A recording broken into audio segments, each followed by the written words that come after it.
Ya son las 9 de la mañana con 9 minutos, momento de saludar y presentar a nuestro panel del día de hoy, que ya está en conexión con nosotros. Saludamos de inmediato a la ex secretaria general de Convergencia Social, actual integrante del Comité Central del Frente Amplio, Lorena Meneses. ¿Cómo estás, Lorena? Muy buenos días y gracias por acompañarnos nuevamente acá en el panel. Hola, buenos días. Gracias por la invitación. No, gracias a ti por estar acá con nosotros. Lo mismo que al director de incidencia de la Fundación Pivote, José Antonio Valenzuela. ¿Cómo estás, José Antonio? Muy buenos días. Hola Rodrigo, muy buenos días. Saludos a Lorena también. Oigan, gracias por estar acá con nosotros y poder entrar entonces en estas temáticas importantes que están marcando la agenda pública. Vamos a partir con esto vinculado a la agenda de seguridad y la polémica en torno a la cárcel de alta seguridad que se había planteado obviamente dentro de los elementos en torno a lo planteado por el Ejecutivo y que ha tenido obviamente rechazo en algunos sectores, particularmente del mundo municipal. El día de ayer, la ministra Carolina Toá confirmó la intención de concretar la construcción de esta cárcel para criminales de alta peligrosidad, contigua, ya lo sabemos, a unidades penales que están en calle Pedro Montt, y junto a ello dio cuenta de que se va a proponer que este proyecto incorpore en la normativa que se va a discutir en el Congreso, asegurar un dispositivo de seguridad por ley, no solo para el penal nuevo, sino también para todos los penales que se han acumulado en el tiempo en ese lugar. Es parte de lo señalado por la ministra.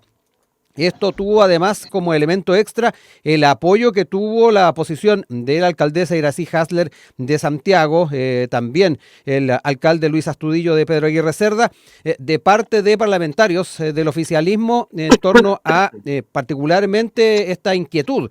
En ese sentido, fueron apoyados por parlamentarios del Frente Amplio, también algunos de oposición, con el objetivo de trasladar el recinto a otra zona. De hecho, ahí hubo también un punto de prensa, algunas imágenes y acto seguido de aquello, a propósito también de los puntos de vista que fueron planteados por parte de los parlamentarios, de hecho la presidenta de la Cámara, Carol Cariola, dijo que es importante que este tipo de decisiones se tomen con la comunidad, se tomen con las personas incidentes, con las y los alcaldes, con las autoridades competentes, que el Congreso Nacional además dijo pueda dar su opinión al respecto. Hubo respuesta también desde el Ministerio de Justicia. El ministro Cordero dio cuenta de que no es una propuesta improvisada y lleva muchos años de trabajo, está ejecutando un mandato aprobado por el Congreso en el cual no ha existido un voto en contra. En mi condición de ministro de Justicia y en la obligación de proveer un sistema adecuado de persecución criminal es la obligación que tengo. Es parte también de las respuestas que dio el ministro el día de ayer. Les dejo la palabra para entrar en este tema que va por un carril en torno a cómo desde el oficialismo se está haciendo propia esta tarea de enfrentar efectivamente los temas de delincuencia y donde hay un elemento que tiene que ver con esta cárcel y por otro lado también el aspecto estrictamente local, la preocupación que han hecho ver alcaldes y alcaldesas y en ese sentido también quiero citar unas declaraciones que dio en el programa que nos antecede, Línea 1, la alcaldesa de San Miguel, Erika Martínez, que apoyó la negativa de la alcaldesa Hasler. No es lo más acertado construir una cárcel en el centro de la capital y es ahí donde solidarizamos con nuestra colega alcaldesa. Si es que es necesario, los vamos a apoyar en lo que sea posible. Dejo todos esos elementos para que podamos entrar ya en la conversación. Lorena, parto contigo. Sí, mira, este es un tema bien complejo. Yo creo que históricamente es real que las cárceles afectan el lugar donde están emplazadas, digamos. Sí. Eso no tiene ninguna, no es secreto ni ninguna ciencia. Yo creo que ahí, efectivamente, creo que el anuncio se debió haber hecho con un cuidado distinto, con un trabajo más participativo de las comunidades, considerando que es parte de lo que nosotros también hemos planteado como proyecto político, que es la inserción también dentro de lo que están pensando las personas. Yo misma vivo en San Miguel, vivo bastante cerca cerca de Rondizoni. Sí.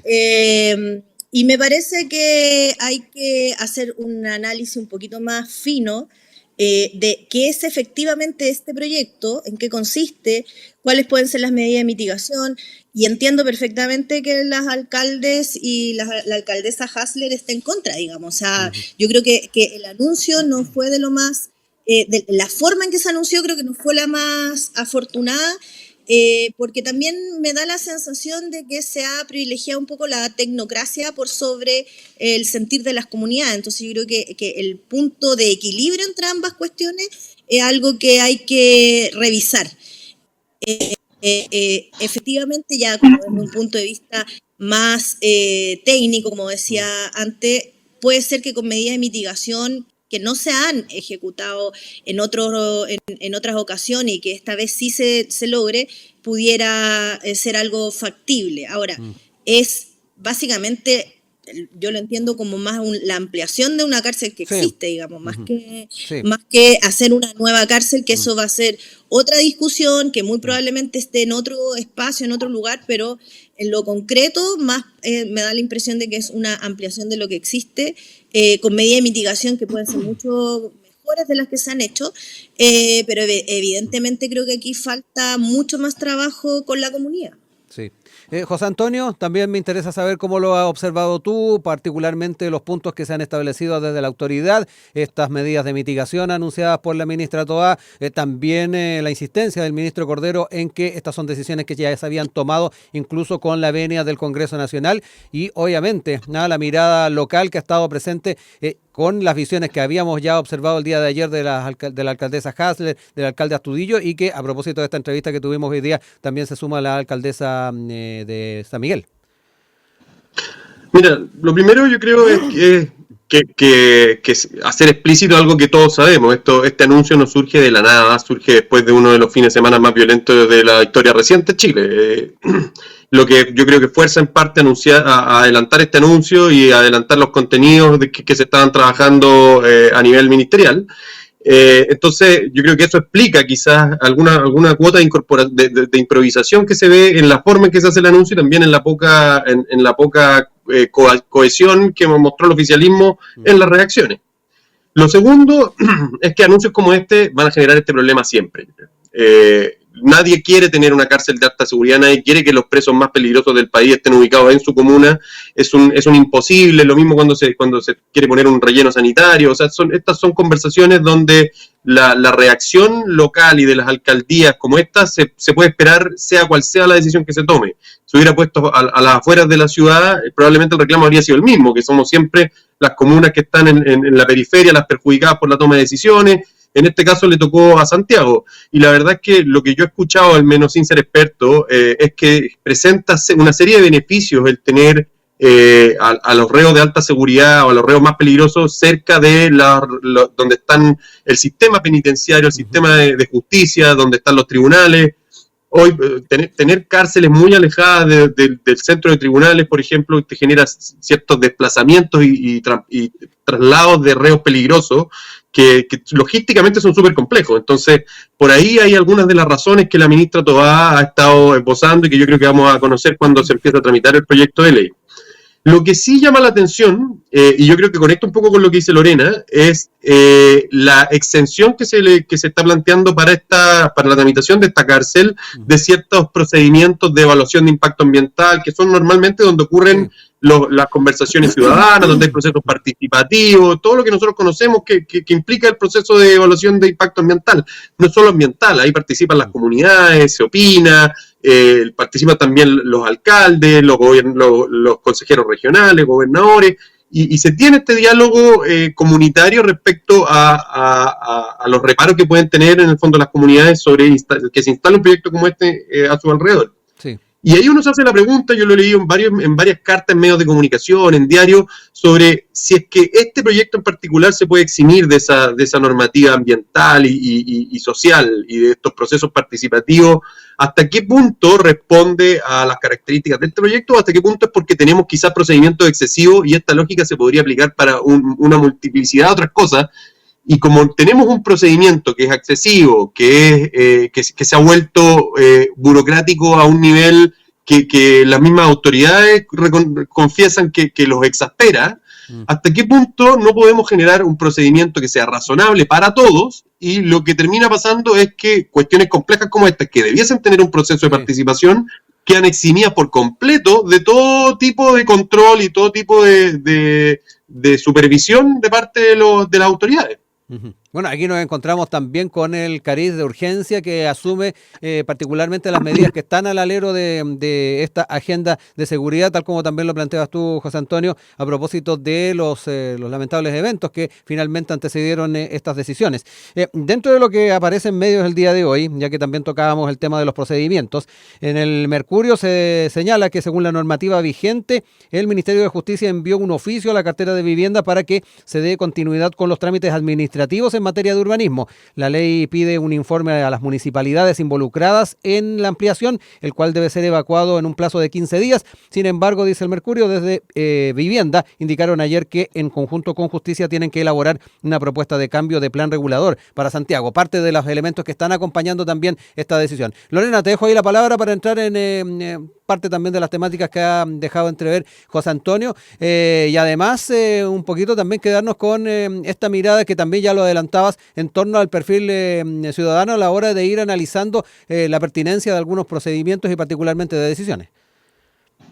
Sí, mira, yo creo que aquí no hay que confundir hacer un proyecto con el carácter de urgencia que en el fondo está proponiendo el gobierno en este caso, con flexibilizar los antecedentes que para otros proyectos se necesitan, porque lamentablemente cuando se ha hecho, y tenemos muchos casos de aquello, y se salta en el procedimiento, tenemos hoy día barrios que están llenos de edificios muy altos, con cero mitigación. Entonces, en el fondo también no podemos abrir una puerta que lamentablemente ciertos sectores del negocio, digamos, por ejemplo, inmobiliaria, se han aprovechado también.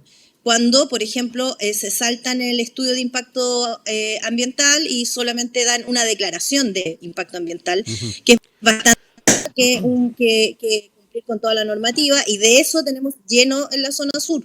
Entonces, creo que no hay que confundir una cuestión que tiene que ver con una urgencia respecto de un equipamiento que además de todas maneras va a estar monitoreado no solamente por el Ministerio de Justicia, sino que también probablemente esto lo construya el MOP o algo, no sé eventualmente quién actuaría de hito respecto de esta obra, pero de ahí a decir de que para todos sea lo mismo, yo creo que es dar un salto un poquito excesivo, dadas los antecedentes previos que tenemos, porque si las mismas inmobiliarias hubieran respetado los sistemas de evaluación ambiental como venían, probablemente no se habrían tenido que hacer tantos pasos ni tanta exigencia como se ha hecho. En La Cisterna, por ejemplo, hay un proyecto que es emblemático de miles de millones de dólares que está detenido porque querían pasarlo parcelado con declaración de impacto ambiental. Entonces, en el fondo, lo que quiero decir es que este es un caso puntual, una coyuntura que va a estar de todas maneras controlado por los organismos públicos, que no busca rentabilizar un proyecto, sino que lo que busca es resolver una urgencia que hoy día está a la vista de todos. José Antonio, también, ¿cómo ves tú esos apuntes que recién hacía Lorena en torno al tema de flexibilizar ciertas normativas en torno al tema de la construcción? Aquí daba cuenta de que se trata de un tema puntual, de urgencia. ¿Cómo lo ves tú? Sí, absolutamente. A ver, yo creo que hay que separar dos cosas. Primero, esto es un tema puntual y de urgencia, pero en Chile tenemos otros temas puntuales y de urgencia. O sea, nosotros estamos generando energía en el norte que se está perdiendo día a día porque no tenemos un sistema eficiente de transmisión eléctrica. Y hay proyectos de líneas de transmisión como Quimarlo Aguirre que se está demorando años y que podría estar listo para el 2025, 2026 y que en vez de eso lo tenemos alargándose y en una tramitación eterna en el Servicio de Evaluación de Impacto Ambiental. Eso también es de emergencia y es puntual. Tenemos proyectos de litio que debiésemos estar construyendo cuanto antes y que van a pasar por un sistema de tramitación ambiental eterno, y acá también estamos ante un asunto que es puntual y de emergencia. Y un último, tenemos comunidades que no tienen agua y las plantas de desalación le está tomando hasta 11 años, dice el Consejo el Comité de Productividad y Evaluación. 11 años se puede demorar una planta desaladora en empezar a operar. O sea, tenemos ahí al menos 3 áreas que son puntuales y de urgencia en las que se podría aplicar la misma lógica que está acá. Por lo demás, el sistema lo que evalúa es impacto. independiente si haya ingresos o no para el titular del proyecto, que en este caso es el Estado. Si la cárcel de alta seguridad tiene impacto, en estricto rigor se debe someter al mismo sistema, y ese sistema no es solo de evaluación ambiental, sino que también de participación comunitaria, y acá se está eximiendo. Yo puedo entenderlo porque es algo urgente. Hay otras materias donde también tenemos retrasos urgentes a las que les podría aplicar exactamente el mismo criterio. Y un segundo punto, que yo creo que igualmente relevante, es que tenemos un sistema que se ha vuelto irracional. 11 años para una desaladora también aplica para otro tipo de proyectos que no son 11, pero son un poco menos, y el sistema en sí mismo no está funcionando, y el proyecto que impulsó el gobierno para mejorar el sistema algo avanza, pero también se queda muy corto, y la pregunta es cómo hacemos algo de forma urgente y rápida para que la autoridad no se vea obligado a salirse del sistema, sino que tengamos un sistema que pueda ofrecer plazos razonables, de modo que el sistema se pueda usar, porque el sistema tiene cosas importantes y positivas, como por ejemplo que haya participación comunitaria. Como el sistema es tan demoroso, tan engorroso y tan burocrático, el mismo Estado tiene que salirse del sistema, presentar una ley para que esta cárcel no pase por el sistema, y las comunidades quedan completamente fuera, sin posibilidad de opinar siquiera. Entonces, yo creo que hay que avanzar por esos dos lados: un sistema de urgencia para aquellas cosas que son estratégicas para el país, que no se pueden seguir demorando, litio, desalación, transmisión eléctrica, y de hacerle cambios profundos al sistema para que no sea el mismo gobierno el que esté planteando eximirse. Uh-huh. Dejo tiempo ya para ir cerrando ideas. Lorena, te dejo ahí la palabra. Ahí dio ejemplos también José Antonio de por dónde se podría explorar. Oye, yo primero desconozco cómo va a ser el proyecto que se va a presentar, así que no sé si efectivamente se va a saltar la participación ciudadana, digamos. Puede ser que no sea en los mismos plazos, puede ser distinta, pero no tengo certeza, la verdad es que no vaya a existir. Tiendo a pensar que de todas maneras va a existir enlace con la comunidad. Y en segundo lugar, efectivamente hay proyectos que bastante, pero también, insisto, tiene que ver cómo ciertas áreas se han aprovechado de ciertos vacíos que tiene el sistema. Entonces, cuando se ha rigidizado más, ha sido precisamente respuesta a eso. Si aquí llegamos a hacer un pacto dentro de todos los incumbentes, todos los que estén metidos en temas de proyectos, probablemente podamos acortar los plazos, pero también en una actuación que sea de buena fe en términos de no afectar a las comunidades que están, pero también avanzar en los proyectos que son importantes para el país. Yo comparto, digamos, en ese sentido, pero cuando se han demorado no es precisamente porque se quede una carpeta pegada o en algún lugar burocrático, sino que tiene que ver con procesos como, por ejemplo, las impugnaciones que hacen las comunidades, las respuestas que dan las empresas, etcétera, etcétera, etcétera. Una larga cadena de procedimientos y que efectivamente, ojalá, en base a la buena fe del bien común, podamos ir haciendo más cortos, digamos. Uh-huh. José Antonio, también para cerrar el tema. Sí, yo creo que básicamente lo que comentaba antes, yo creo que se necesita de forma urgente un sistema donde podamos avanzar en ciertas áreas que son estratégicas para el país. Yo creo que es entendible la decisión del gobierno de querer generar un sistema ad hoc para esta cárcel, pero la cárcel no es la única necesidad urgente que tiene el país. Yo al menos nombré 3 y se me ocurren otras más.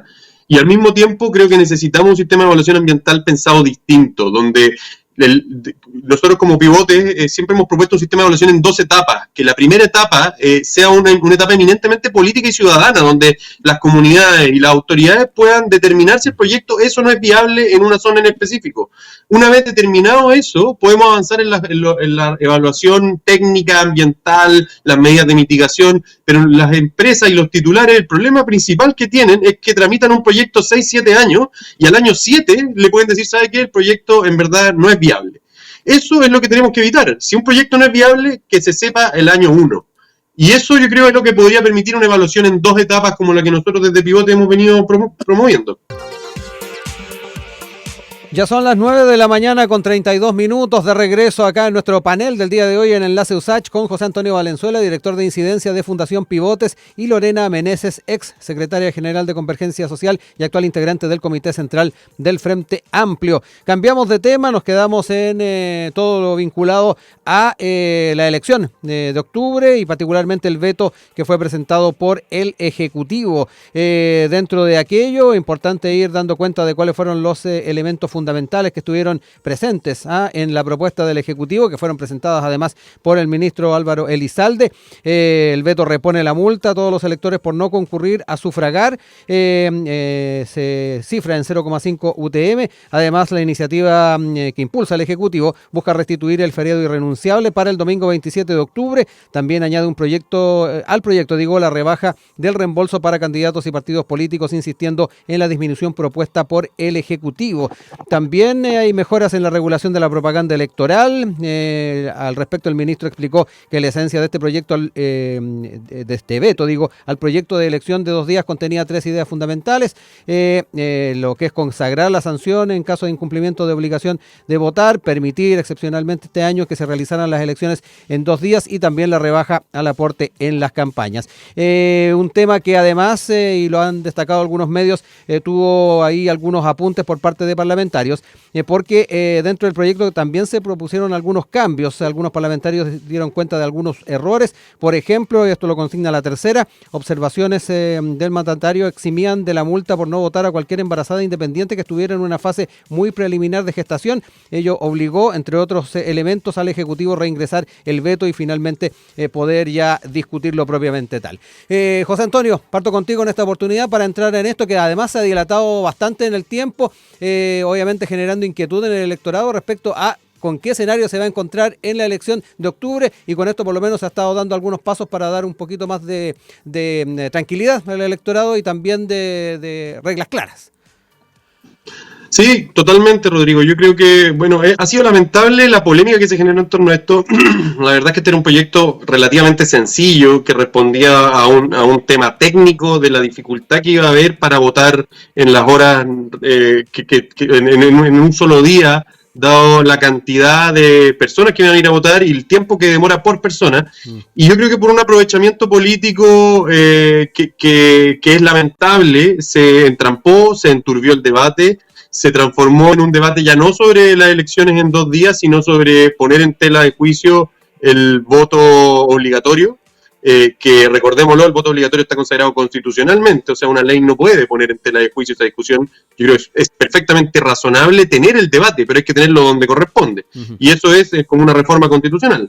Y se instala se presentan estas indicaciones y se aprueban finalmente que en la práctica transforman el voto obligatorio en voto voluntario porque se eliminan las multas. El gobierno, creo yo, adecuadamente, razonablemente, plantea que va a vetar este proyecto de ley. Pero después nos encontramos nuevamente con un segundo problema, y es que el veto del gobierno se plantea como un veto distinto para los chilenos y para los extranjeros con derecho a voto en Chile, y nuevamente se pone en duda el voto obligatorio respecto de los extranjeros. Yo creo que son 2 situaciones muy, muy lamentables. Aprovechamiento político. Yo creo que es muy sensible jugar con las reglas electorales a pocos meses de una elección. Y lo que se hizo acá me parece muy negativo, me parece que no corresponde, que es querer tener una discusión por el lado y no llevarla de frente, y la situación en la que terminamos es la correcta. Yo felicito al gobierno por haber presentado el veto como corresponde, con reincorporando el voto obligatorio con todas las de la ley. No estoy de acuerdo con que se haya establecido un feriado renunciable cuando la votación es en 2 días. Creo que los perjuicios que genera son mucho más que los beneficios. Y quiero dejar instalado un tema que yo creo que no se ha conversado, pero me parece que es profundamente relevante. Yo me enteré hace poco que cuando hay una elección, los colegios están cerrando de los jueves a partir del mediodía, y el viernes y el lunes, y muchas veces los lunes están cerrados, los que son locales de votación. Sí. Yo creo que esto es inaceptable, y no puede ser que el hecho de ampliar los 2 días implique un día más de cierre. O sea, podríamos estar con jueves y viernes completos cerrados. Yo creo que en Chile no nos podemos permitir eso. Las salas de clases no pueden cerrar por cosas como esta. Yo creo que debiésemos buscar alternativas a los colegios como locales de votación, y si van a ser los colegios, no podemos permitir que estén un día completo cerrado por el solo hecho de que van a realizar selecciones en estos colegios. Nosotros como Pivote hemos hablado con directores del CERVEL y nos han planteado que es físicamente posible no cerrar el día viernes, pero aún así, y esto sucede en todos los gobiernos, se cierra y pasan 1 o 2 días completos sin clases por ser local electoral. Yo creo que eso es algo que tenemos que hacernos cargo y espero que este proyecto no agrave ese problema. Lorena, también me quedo contigo para que analicemos contigo cómo también evalúas la manera en que quedó establecido este veto. También hablar un poquito de los apuntes que hacía José Antonio, particularmente en el tema de los colegios. Un tema bien interesante también a poder tocarlo. Sí, mira, del tema de los colegios voy a partir por lo último. Yo estuve a cargo de harto tiempo de colegios municipales hace años atrás. Como por los 2000, y esto viene desde siempre, digamos. O sea, en esa época teníamos que entregar los colegios efectivamente el día jueves a última hora, de manera de que el día viernes, la noche del jueves se instala la fuerza militar. Esa es la razón por la cual están cerrados, digamos, porque ellos tienen que toman posesión, entre comillas, por lo tanto el sostenedor del establecimiento ya no es el que administra durante ese periodo, y tiene que ver cómo las fuerzas militares necesitan para hacer su llegada, su instalación y salvaguardar el entorno, etcétera.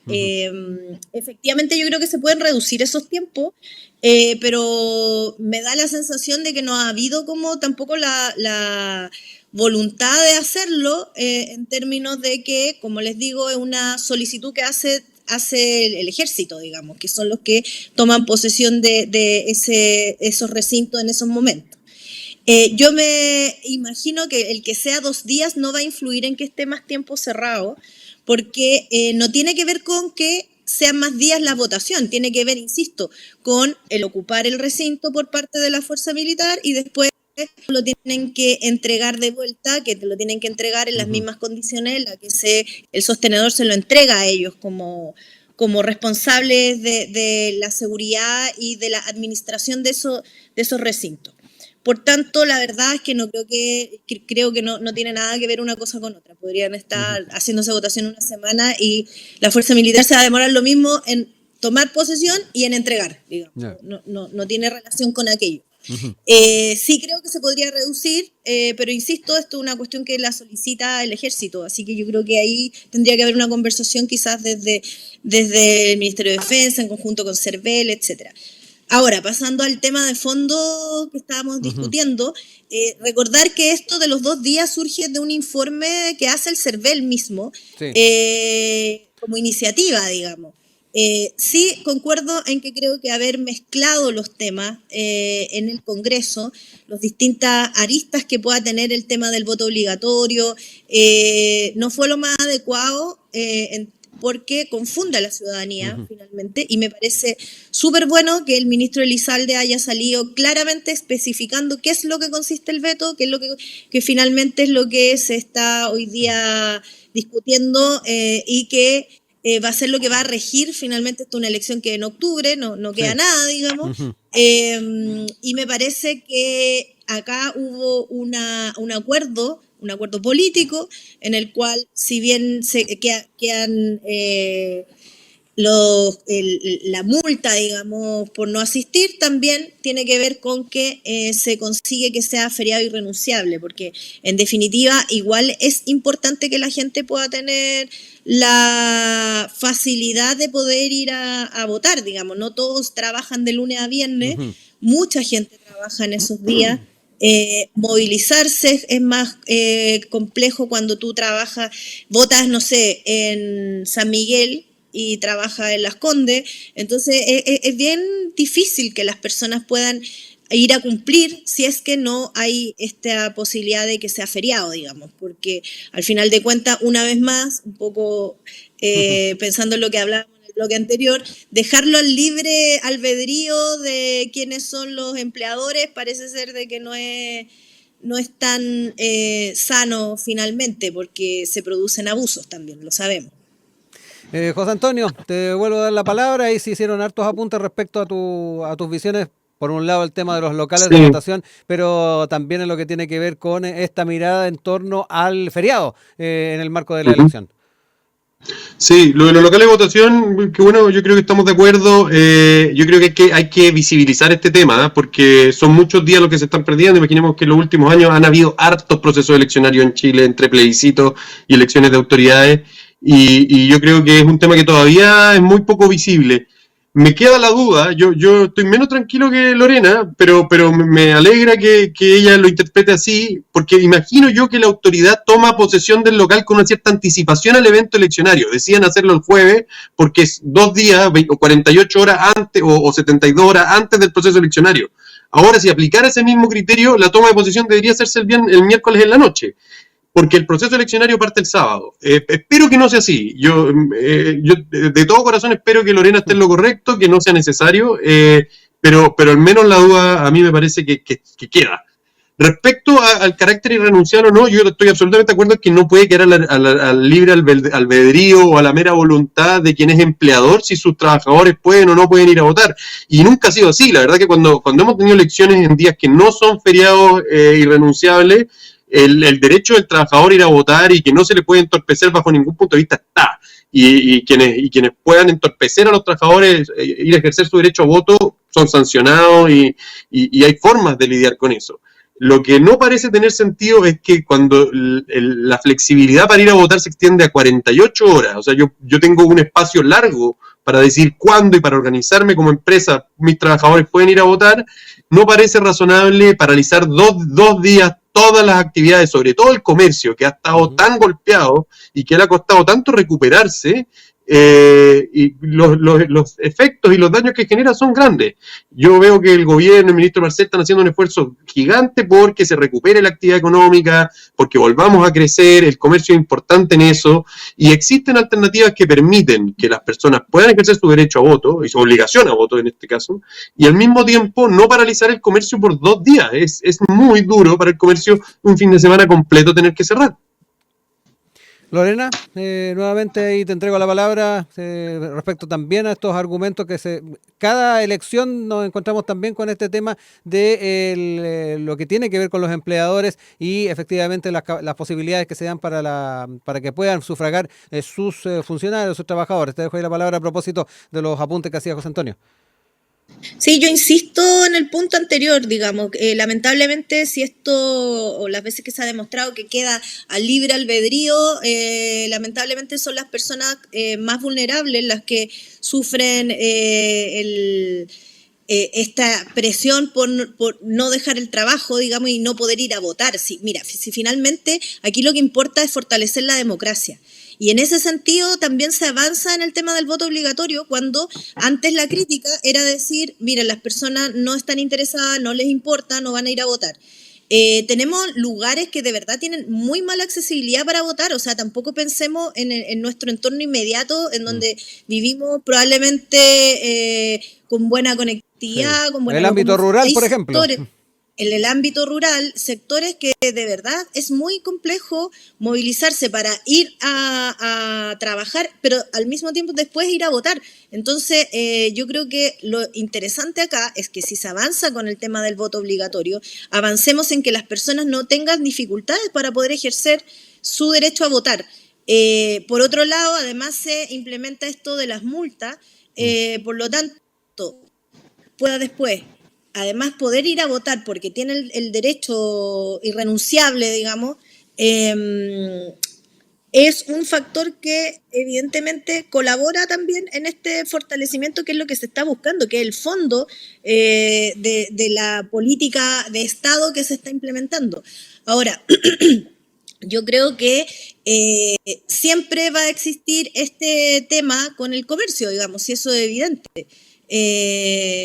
pero cuando se están tramitando feriados para otro tipo de instancias, parece ser de que no es tan grave, digamos. Entonces, a lo que me refiero es que tenemos que tener también y saber que esto es para avanzar en el fortalecimiento de nuestra democracia, es una política que tiene consenso y por lo tanto me parece que la crítica de que si es feriado irrenunciable o no, es un poco estar haciendo el cálculo muy pequeño, digamos, insistiendo en que evidente que siempre va a afectar la economía, pero que es un proceso que moviliza al país completo. Y además considerando que en este caso la elección es bien amplia, digamos. O sea, hay primera vuelta de gobernadores, se eligen alcaldes, se eligen concejales, se eligen consejeros, por lo tanto las papeletas evidentemente van a ser muy grandes y además va a ocupar harto tiempo.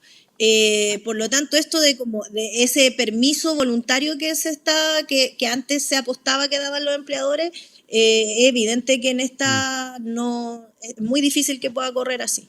Sí. José Antonio, quiero entrar también a propósito de que está en la palestra la discusión, estamos, esperemos, avanzando también en el ámbito estrictamente parlamentario, que se pueda sacar adelante también esto con miras a las elecciones. Un debate que se ha dado bastante tiene que ver con dar certezas en torno a los procesos electorales, que han sido sucesivos durante estos últimos 4 años, pero a muchos les queda la sensación de que hemos tenido mucho cambio en torno a la legislación en cada uno de estos procesos. En ese sentido, y les dejo también la pregunta y la inquietud a ambos, ¿es necesario también ir dando mayores certezas de aquí en adelante? Sabemos que tenemos una votación que tiene unas características especiales y por ello se le está dando más días, pero mirar un poco más en perspectiva para los futuros procesos eleccionarios y dar certidumbre para el electorado y también para el mundo político. ¿Cómo ven también ese tema para poder debatirlo a nivel no solamente de partidos políticos, a nivel de Estado, sino que además a nivel de distintos organismos, de centros de pensamiento? Yo creo que aquí todas y todos tenemos algo que decir. José Antonio. Sí, absolutamente. Yo creo que es muy importante que haya cierta estabilidad en la regla del juego. Las reglas electorales son las más importantes, o de las más importantes de aquellas, y por lo tanto, por eso mismo es que era tan grave estar poniendo en tela de juicio el carácter obligatorio del voto a partir de una discusión paralela de cuántos días dura la votación. Yo creo que eso era muy complejo y me parece positivo que se esté resolviendo. Lo segundo es que evidentemente hemos estado atravesando, yo diría que desde el 2019, años con muchas elecciones y de distintos tipos. Yo creo que ha sido confuso para la ciudadanía y durante ese proceso también cambió las reglas del voto voluntario al voto obligatorio. O sea, para la ciudadanía ha sido un bombardeo de procesos eleccionarios con distintas reglas y características, plebiscitos, elecciones de autoridades, algunos voluntarios, otros obligatorios, primarias, segundas vueltas. Es muy confuso. Yo creo que eso ahora va a tender a reducirse, el carácter el voto obligatorio ya se está afianzando, van a acabarse los plebiscitos, se acabaron los plebiscitos y vamos a volver a un cierto periodo de normalidad. Probablemente esto de las elecciones en 2 días nos acompañen para el futuro, porque yo no veo cómo se va a resolver en las elecciones de diputados, senadores y presidenciales, en que el problema va a ser parecido. Lo importante es que se estabilice, que se deje de cambiar y que podamos ponernos de acuerdo en las reglas básicas del juego y no se estén cuestionando de forma sistemática. Por eso era importante lo del veto, por eso es importante que a partir de ahora el voto obligatorio se afiance y podamos mantenerlo en el tiempo. Veamos cómo funciona. Yo creo que es razonable que pasada una década de funcionamiento se puede evaluar y se puede cuestionar si se cumplió o no con lo que se esperaba, pero ahora estabilidad, ahora un poco de predictibilidad para las personas que entiendan cuándo y cómo tienen que votar y que dejemos las reglas del juego tranquilas por un tiempo. Uh-huh. Lorena, también ya casi para ir cerrando. Sí, mira, yo creo que ha habido hartos cambios y creo que incluso haciendo una crítica un poquito más allá, creo que incluso se hicieron cambios antes de poder hacer las evaluaciones. Creo que no se alcanzó ni siquiera a hacer evaluación respecto de si era mejor o era peor, digamos. Pero bueno, en fin, es lo que hay hoy día. A mí me parece que estabilizar los sistemas con los que se va a elegir representante siempre es positivo, lo decía antes, creo que es bueno porque fortalece la democracia, porque yo creo, de las pérdidas más importantes que se han tenido en los últimos años fue precisamente la poca valoración de la ciudadanía de ir a votar. Y creo que eso es una de las cuestiones que como Estado, como lo que tú decías, centros de pensamiento, partidos políticos, yo creo que eso es una de las cuestiones que tenemos que plantearnos, porque el derecho a ir a votar se está viendo más bien como algo que no necesariamente va a cambiar el sentido de mi vida, digamos, como un ciudadano. Y por lo tanto, hacer esa conexión nuevamente creo que es de mucha relevancia, independiente de las discusiones que se puedan dar con el sistema político, que se puedan dar respecto de cómo se vota. Nosotros mismos como Frente Amplio hicimos un ejercicio de unificación sin necesidad de hacer un cambio al sistema político, solamente por voluntad política. Y por lo tanto creo que hay que explorar todas esas condiciones y de qué manera volvemos a reconectar la importancia del derecho al voto para la ciudadanía. Yo creo que eso es muy relevante, creo que nos toca un día precisamente porque de repente hay situaciones más bien egoístas o de cálculo electoral pequeño que no nos permiten hacer esta visualización más a largo plazo y en el fondo ir fortaleciendo la democracia. Sí. Lo último en lo formativo para la ciudadanía, ¿cómo ven también ese aspecto a la hora de pensar en el futuro, independiente de lo estrictamente legal en torno a una elección puntual, el fortalecer también ese espíritu cívico, que yo creo que también es importante tenerlo en cuenta a propósito de lo que decía Lorena? José Antonio, brevemente, porque me surgió a propósito de lo que dijo Lorena. Sí, yo creo que claramente es uno de los lados positivos del voto obligatorio. Mira, yo nunca he sido un fanático del voto obligatorio, yo tengo mis dudas, pero sí creo que tiene dimensiones positivas y una de ellas es generar una cierta cultura cívica, un hábito cívico electoral. Al mismo tiempo transmitir, creo yo, en esta época que vivimos, el mensaje de que como ciudadanos tenemos derechos y también tenemos deberes. Yo creo que estas son todas cosas positivas. Y el lado de educativo, sobre todo de quienes están partiendo, quienes están llegando a la mayoría de edad y se enfrentan al voto también como un deber, a informarse sobre sus representantes, como algo que es parte de su deber ciudadano. Yo creo que es positivo, tiene cosas buenas. Lorena, ahí para cerrar, para también dar cuenta de yo creo factor. Sí, yo creo que tiene que haber educación cívica en los colegios.